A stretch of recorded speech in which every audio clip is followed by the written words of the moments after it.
Measurement of inflation. Measures to control inflation we have done. We have talked about various measures to control inflation. So then we have discussed about impact of inflation, positive impact, negative impact, all those things we have done. Now the measurement of inflation, how you measure. So here we will talk about wholesale price index, okay, CPI, WPI, PPI, all those things we'll discuss. So let's start with the first one, wholesale price index. Wholesale price index. Okay, just write one line over there.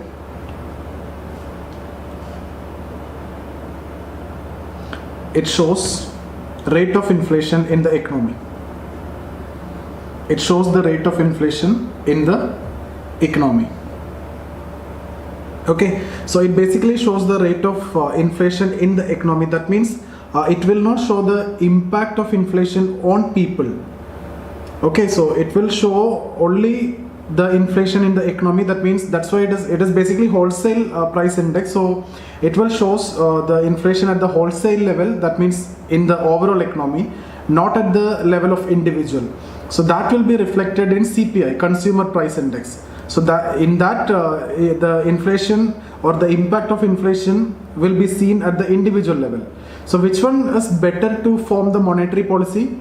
Actually till 2014 WPI was actually used, but 2014 onwards, after Urjit Patel committee, it was shifted to CPI. So when I discuss about Urjit Patel committee, even though it was in 2014, I will discuss that, which is even now also it is very important. Many policies are actually based on the recommendation of that committee only.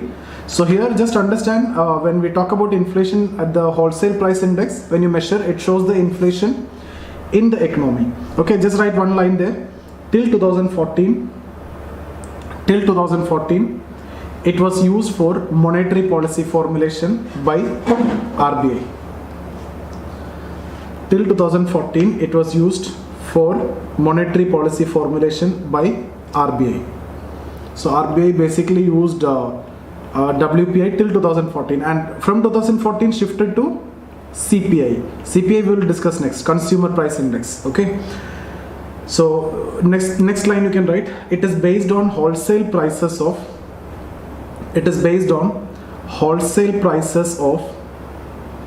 selected commodities, wholesale prices of selected commodities from selected markets, selected commodities from selected markets.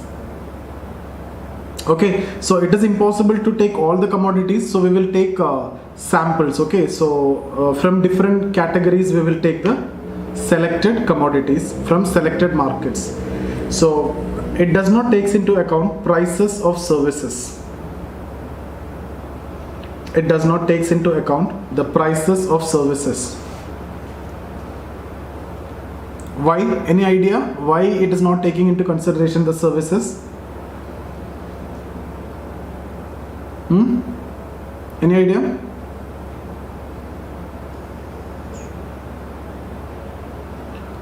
Shivangi? So services are provided at individual level only? Not yeah, services, there is actually no wholesale market for service, right? So services are provided directly. It is sold and it is consumed directly by the between. For example, this is a service, so it is between people, directly given, directly consumed. So there is no wholesale market for services. So we cannot include services in the wholesale price index. That's the reason why it is not included. And that is also one of the drawback of wholesale price index. Okay, next point you can write, it is estimated or constructed by the Office of Economic Advisor, Ministry of Commerce and Industry. It is estimated or constructed by the Office of Economic Advisor, Ministry of Commerce and Industry. Ministry of Commerce and Industry.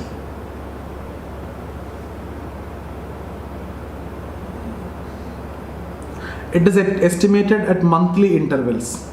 Till 2009 it was weekly intervals, every week you measure, now monthly intervals. Okay, so it is estimated at monthly intervals.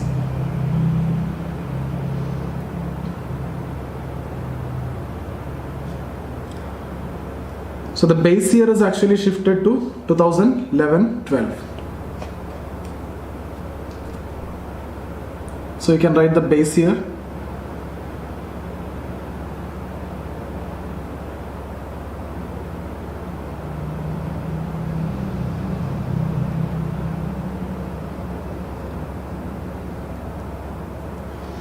So from May 2017, the base year is 2011-12. Before that, it was 2004-5. That we have already discussed when we discussed about national income in the first chapter. In case of GDP also, the current base year is 2011-12. Before it was based on 2004-5. Okay, so it is based on 697 commodities.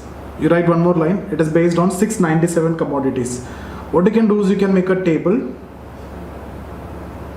Commodity group. Commodity groups, number of items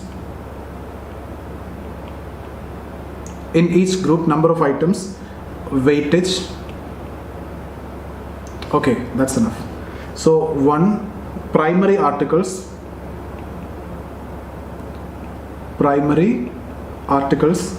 see, before it was 102 when it was calculated at the base year of 2004-5. Before it was 102, now actually increased to 170.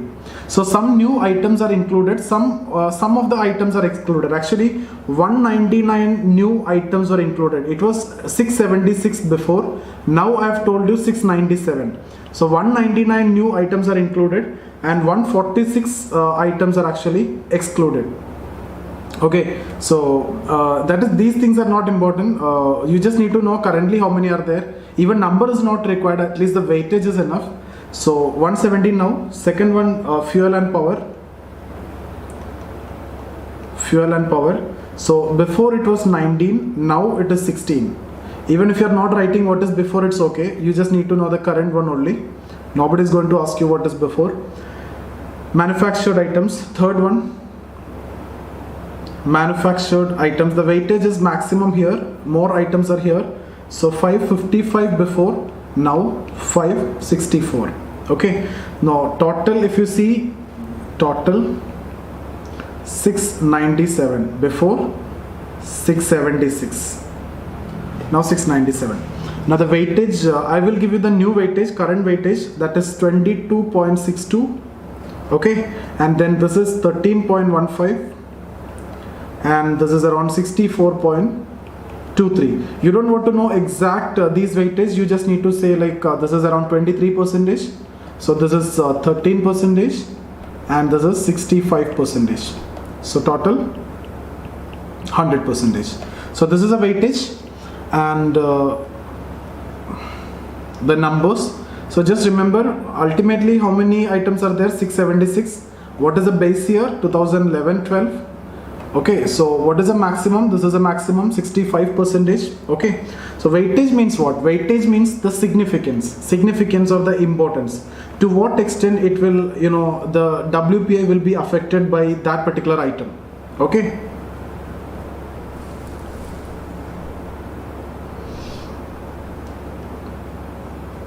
So for example, this is the first case, the first one, the primary articles, the first one increased by 10%. Okay, and the last one, the third one also increased by 10%. So the first one increased by 10%, third one also increased by 10%. Which one will affect more on WPI? So manufactured items. Manufactured items. So that is what it shows the weightage. So that is how you can understand the weightage. Weightage is more there. So weightage basically shows the significance. Which one, the change in which one will affect more the WPI. So you can see here change in this will affect more. You can see that through the weightage. 65% is from here. Okay. So that's about weightage. Now we will see calculation part.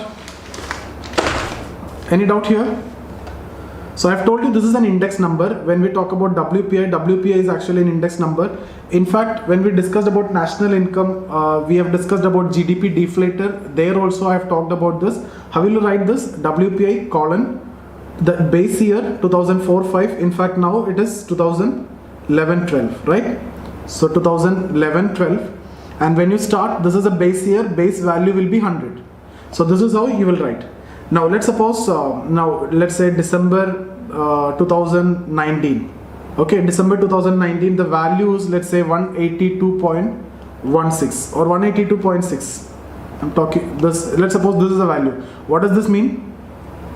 The items which cost 100 rupee in 2011-12, if you need to buy in 2019, you need to pay 182.6 rupee. That means what percentage inflation? 82.6% inflation. So this is how you can actually interpret WPI. So what you will see, you see the WPI value. What is the value? Let's say if I'm saying now 190 is the value, 90% inflation is there. Okay, that means the items which cost 100 rupee in the base year, if you need to buy now, you need to pay 190 rupee. So 90% actually value increased. Okay.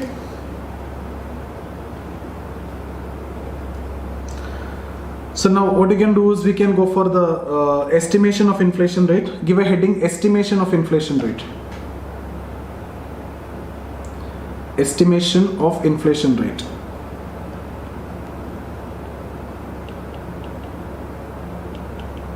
Estimation of inflation rate.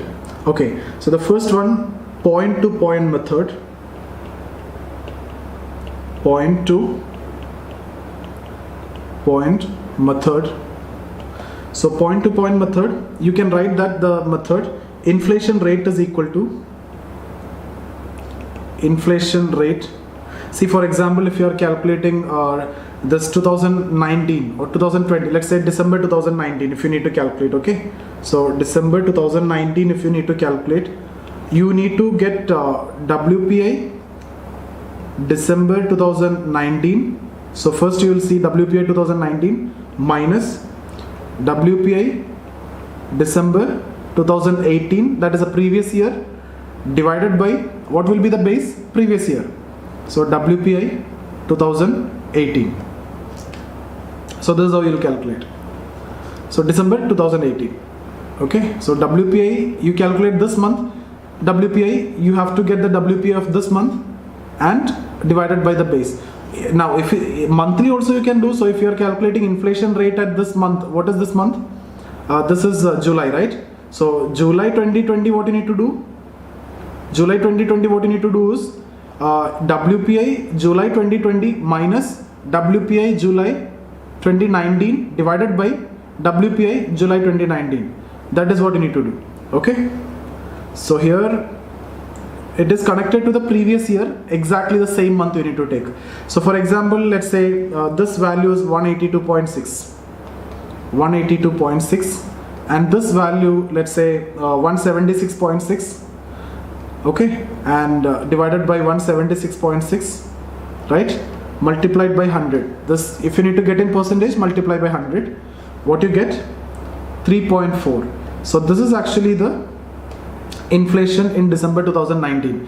Now what you can do is you can see what is the inflation directly. This percentage you can see from the news, but how you get that? If you are getting, let's say 5.4 or something, whatever the inflation that you are getting for this particular month, July, how you are getting that? July this month WPI and July last month WPI divided by July last month WPI, you will get that percentage. So this is how you actually got it. Okay, clear? Sir, is there any previous month comparison? Like No, here July, same year? in rate, when you are calculating, you are taking the last year's rate, comparison between previous year.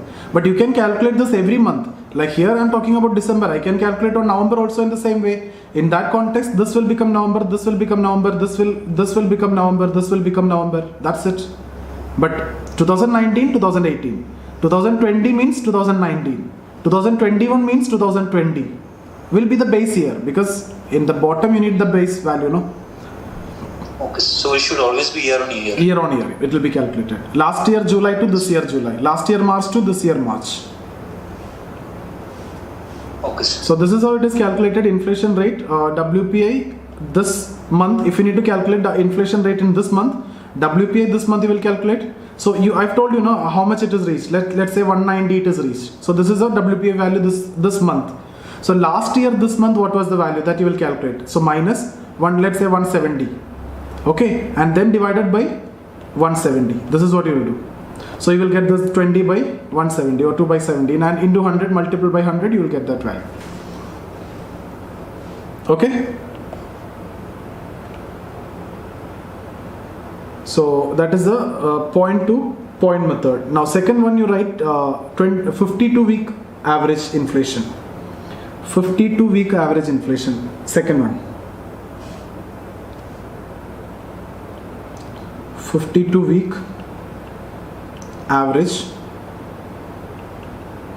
inflation. So just write one line there. It is the average of point to point inflation. It is the average of point to point inflation. It is the average of point to point inflation over the previous 52 weeks / 12 months. Over the previous 52 weeks / 12 months. So what you do here, what you'll do is you'll find the 12-month point to point. 12-month, you will find point to point. Which method? The previous method, right? This is a point to point method. So here, like this is inflation 2019, December 2019. So similarly, what you'll do, Jan 2019, Feb 2019, March, April, May, up to December, you will get all this 12 months. Okay, and you add everything. That is what you mean by this one. 12-month point to point divided by what you will do, 12. So you'll take the average. That's what 52-week average inflation. So 12-month point to point, you calculate Jan, Feb, March individually by using the previous method. So how to calculate Jan inflation, WPI Jan 2020? What you will do? Inflation rate, if you need to calculate inflation rate on June 2020. Suppose June 2020. Inflation rate you need to calculate. So WPI June 2020 minus WPI June 2019 divided by WPI June 2019. Like that you can calculate June 2020, then July 2020. Similarly, all the 12 months, add everything, divide by 12, that is the average. Okay.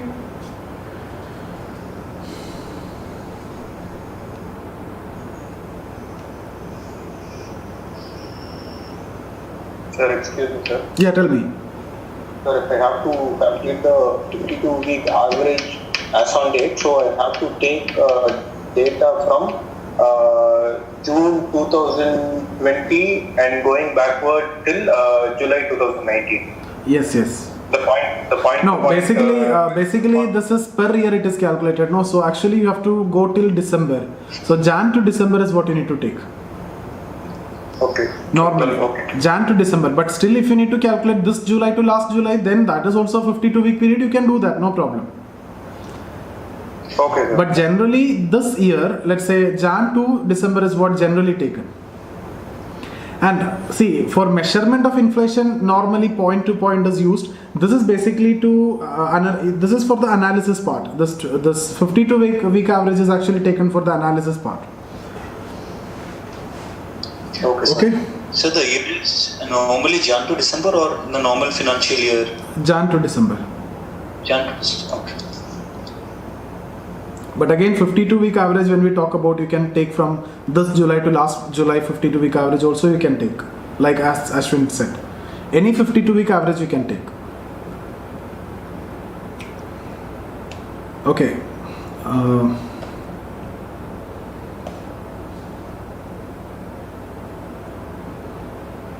So this is done now. Okay, one point which I have missed out is here. Here you can write weightage within this only. Out of this 100%, within this you can write somewhere here weightage of food item in WPI 25%, 24.3%, or you can approximately write it as 25%. So 25% is the food items. It is divided in this primary and manufactured. Among these two, 25% will come in total. So next one, consumer price index. Consumer price index.